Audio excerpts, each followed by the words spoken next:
Refresh na ta ha? Sa niaging episode, we have come to meet the coffee industry of Tuburan Town in Midwest Cebu. Can't get enough? Sige, mga pita og suruyon ang lungsod sa Tuburan. Suruyog mo suporta sa mga lokal nga pinangga. Katahumo ka bunda, mga dapit nga puno sa gasa. Let's go! La la la la la la, ang lokal. Ikaw ka kumanlaaga. La la la la la la, ang lokal. Ubantadungan sa kalambuan. Sa katahom sa talan-awon, maikog ka nga dili ampingan. Dugang rason sa pag-atiman ini ang dalit nga panginabuhian sa mga lokal. Dini na nagdako ang 21 anyos nga si Christine Ann. Na-assign siya sa monitoring sa operasyon sa coffee farm. Ang akong role diri sir is i-monitor na ko yung unsay status ng farm, ug unsay mga problema ato i-address. Di sama sa uban niyang kahenerasyon, posibleng nag-atubang sila kanunay sa ilang gadget. Apan si Christine Ann, bukid ang iyang kahimamat, buntag o gabii. Hinungdan nga ni kuha sab siya og agriculture sa kolehiyo. Gamay pa ko kanang ganahan jud og agriculture because mao mo gud akong namat-an sir kay diri man minabuhi sa agriculture. So when it comes nga maka-harvest na ka gikan sa imong hinaguan is makaingon kang successful jud kaayo, and actually dira ta nabuhi kay kung wala agriculture wala ta karon. Kauban sab niya sa buhat ang sinaligan sa pag-grow sa mga coffee bean nga si Alvin. Di man sayon sa sinugdanan kay wa palagi maanad. Apan karon maghilak ang adlaw nga di niya mahimo ang iyang trabaho nga paspas ug maayo. Gikan sa pag-process ko hantod sa hantod nga magluto ko sa kape. Sama ni Christine Ann, nakaginhawa sa kinabuhi si Alvin tungod sa arang-arang nga kita dinhi. Dako kay wala ang Tuburan Coffee, wala gyud may trabaho diri tanan. Kanang mga farmers dia uban wala gyud na. O wala pa sila senior ana dili ina siya. Tuburan Coffee is a homegrown brand in Cebu, and to showcase its freshly made products, a coffee shop was born. Espresso, Americano, flavor latte, specialty coffee, uban pa. Ikaw, unsay imong order? Dako ang hungit da. Magi ko kakaon, comment din ka. Unsa na siya? Mango cake. Mango cake niya, lamig ni siya parisan og kape. Yes, hot coffee. Kanya ko is cafe latte. Wow, mine is cafe mocha. Very lamig. Init Wow. Okay, let me taste mine. Sakto gyud si Mayor Diamante no nga lamig jud ang kape. Especially sa Tuburan. On like very cold weather, di ba? Yes. So coffee talk ta. Coffee talk ta. Kinala mo gyud diri sa Tuburan, di ba? Nya na-mention man ka nga pila to ka kilometers from the capital? 90 kilometers from Cebu City. Yes, from Cebu City ang Tuburan. And when we talk about Cebu City, can you mention to me ka ng mga famous bitaw nga street sa Cebu City? Mga dalan? Unsa may Bisaya sa street dalan? Dalan. Natalyo Bacalso Avenue. Okay, taas na. General Maximum Avenue. Hold it. General Maximum Avenue. Yes. Oo. Mao lang uban niingon na Mango Avenue kay na may mga kahoy sa manggalia sa una. Pero technically, ang tawag nato diha is General Maximum Avenue. So si General Maximum. Yes, pero makaibaw baka Jude Torres. Wala ko kaibaw. Karon makaibaw na ka. Nga kanang si General Maximum diay dili taga Cebu City. Taga diin naman na siya. Unya Pinoy na siya, di na sa foreigner.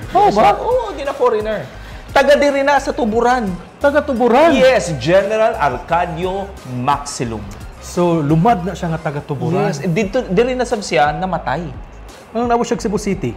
I don't know. Di bitaw, di kana manggod siya usa ka Philippine Revolutionary Hero o usa ka magtutudlo.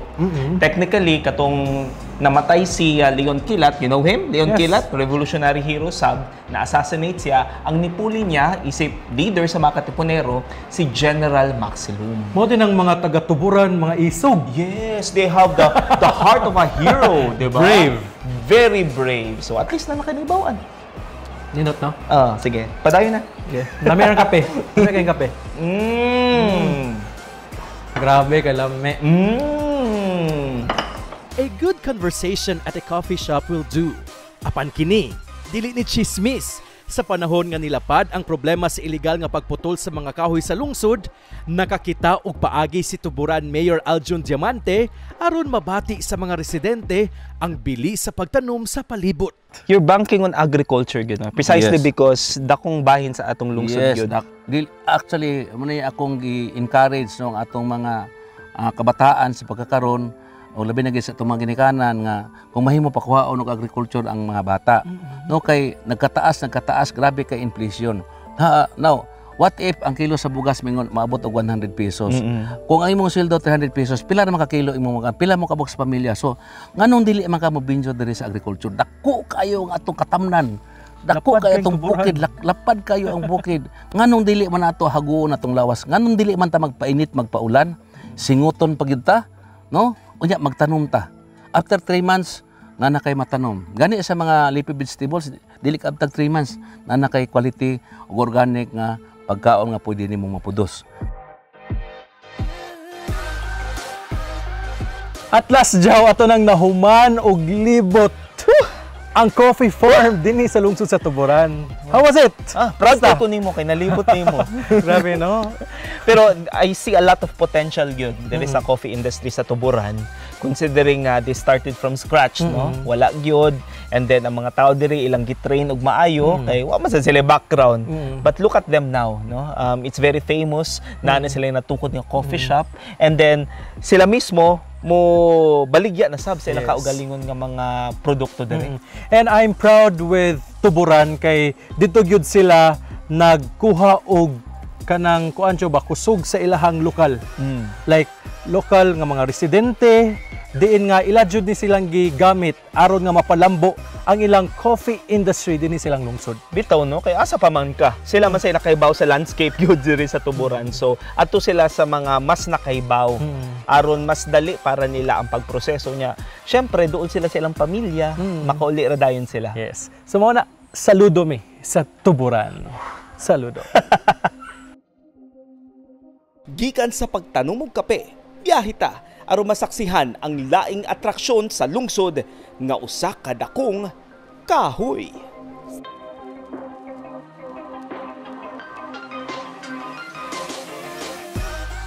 Wow, kadako sa kahoy dyan. Kataas. Mao ni akong giatngan gyud no pag abot nato nga kanang we will look up no? Sa kataas aning dao tree dire. Ingat kayo sa tanaw, no? And actually we're here sa Sapa mismo. Nata sa himutang siya kilid sa Sapa. Yes. Sa Hagbuaya. Barangay Hagbuaya. Pero walay buhaya dire ha. Uy, atong tanaw. Wala, grabe sa ka.